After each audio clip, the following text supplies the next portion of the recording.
We made a list of Hallmark Christmas movies based on books, but before we begin, make sure to hit that subscribe button as we bring out new videos each week. So here's our list of top 10 Hallmark Christmas movies based on books. Our list of holiday Hallmark movies inspired by novels might go on, but we've opted to keep it to 10 book-inspired Hallmark movies for this video, and 10 for the next one.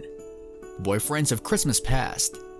Lauren is a marketing executive in the movie. Lauren's parents adore Nate and are supportive of each other. She promises to help him decorate his office's Christmas tree. She flees when Lauren's staff is tasked with preparing a customer's latest potential moment pitch by Christmas Eve. She wakes up about 2 a.m. to find her childhood boyfriend in her room. Then her 3 ex-boyfriends come to visit and help her recall her prior Christmases. She always sees Nate on her former vacations, but she's afraid to admit her affection. She must listen and approach Nate. Lauren and Nate are great friends that constantly support one another. Lauren is a marketing manager. Nate is also loved by her family. Lauren is oblivious that her high-pressure career is hurting him until she learns through the ghosts of her ex-boyfriends that Nate always aids her in her dying days. There is something more to their relationship, yet she must admit she's in love with him. Lauren is played by Catherine Hina Kim. Raymond Black plays Nate in the film. Susan Hansen, Paul Sun-Hyung Lee, and Jenna Katz all appear in the film. Mrs. Miracle Christmas. Debbie Maycomber's A Mrs. Miracle Christmas starred Caitlin Doubleday, Steve Lund, Paula Shaw, and Caroline Rhea. The film was shot entirely in Victoria. Mrs. Miracle intervenes to restore a family's Christmas spirit, and they have a season to remember. The entire cast was superb. I didn't notice the movie's casting agency, but bravo. Perfect. Caroline Rhea was charming as Mrs. Gloria Merkel, the family's caretaker. Caitlin Doubleday was fantastic as Laurel, the sad former foster mother who lost her foster child to his mother. Steve Lund was wonderful as Will, the husband who really wants to get over his loss and get back into the foster parent pool. Finally, Paula Shaw is riveting as Nana, Laurel's grandma, who had just lost her husband a few months before Christmas. Jingle Bell Bride. Sometimes I think I'd be a terrific wedding planner, but then I see a Hallmark movie and realize I couldn't do it. So what exactly? That and being trapped in Alaska shortly before the wedding and having to fall in love with the little town's only eligible bachelor for her wedding. A bride played by Donna Benedicto, a famous royalty-free Christmas carol artist, wants Jingle Bell flowers from Alaska till Jingle Bell flowers are a thing, and they are hideous. Jessica, played by Julie Gonzalo, our primary actress, is stressed because her hair is parted oddly throughout the film. You can tell from her rash choice to go to Alaska to get the flowers. Canadian actor Ronnie Rowe Jr. I like him as a botanist and a compassionate individual who lives in Alaska and is excited to host Jessica for a few days. Northern Lights of Christmas. Zoe, a charter pilot, inherits a bankrupt reindeer farm with 30 rambunctious reindeer. Some considered Alec, the farm's resident ranch hand with the dubious history, a family member. She'll have to trust him with the farm and maybe even her affections if she hopes to succeed. Christmas Joy.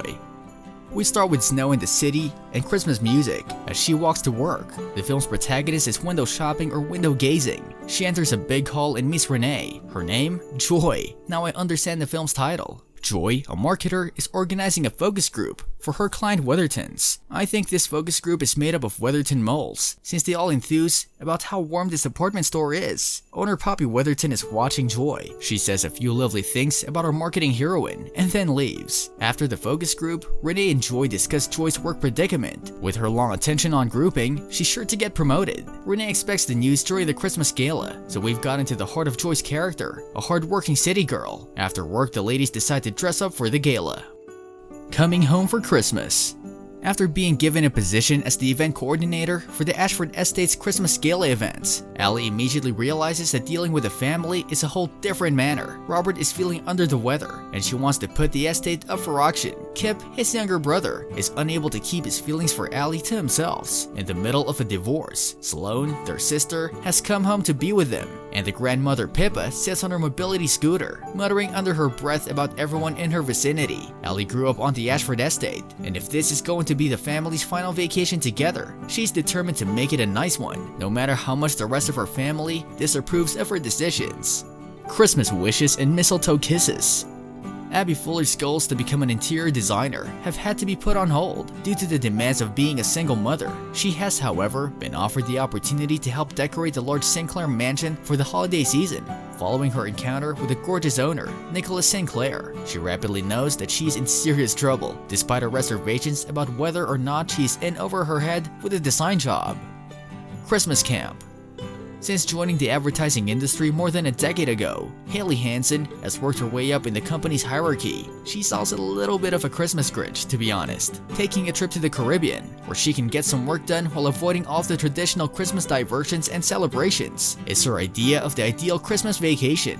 As if by chance, she must first win an advertising contract with a Christmas toy company in order to realize her goal of becoming a partner. She's sent to a Christmas camp, however, when her manager judges that she's in need of a holiday attitude adjustment and that she will benefit from being among other children.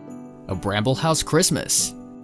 At the time of his father's death, Finn Conrad was only 6 weeks old and had only known his nurse for 6 weeks. Finn Conrad is attempting to figure out why his father left $50,000 to his nurse. In search for answers, he travels to Montana's Bramble House Bed and Breakfast, which is nestled in the highlands of the state. December Bride. Due to the fact that the groom is Layla's ex-fiancé, Layla is dreading her cousin's upcoming Christmas wedding. The ex's best friend Seth urges Layla to join him to the wedding, and then goes on to announce that he and Layla have been engaged, which they haven't. Not all is bad news though. The rumor of Layla and Seth's fake impending wedding convinces a customer that Layla could be just high society enough to work for him, which might help her home staging business gain momentum and become more successful. Is it conceivable that Seth has more reasons than those stated here? What movie did you like best? What movie was missing on our list for you? Tell us in the comments. For our biggest fans, consider becoming a member for bonus perks and access. Be sure to like the video and subscribe if you're new to the channel. We put out new videos like this one every week. We'll see you for our next video. Thanks for watching.